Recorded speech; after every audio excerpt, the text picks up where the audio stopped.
Hei, bună! Pot să-ți fac câteva poze care sunt foarte bine. Eu sunt fotograf. Hai să pagina mea repede. Dar nu prea mă pricep la poze. Sigur? Serios? Adică Dacă intrăm pe Instagram-ul tău, n-ai 100 de poze? Nu? Ce zici? Da. Facem Dar câteva? nu știu să fac poze. Hai să vedem ce este. Eu zic că știi. Dacă îmi zici tu cum... Vedem. Pentru început, cum știi tu să stai? Aoleu, așa? Hai, eu sunt Paul.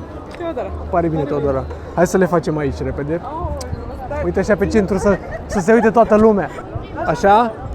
Vreau să păstrez zâmbetul, că ai un zâmbet super frumos. Așa, ok.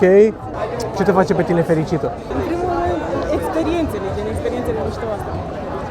Experiențe, locuri, oameni mișto.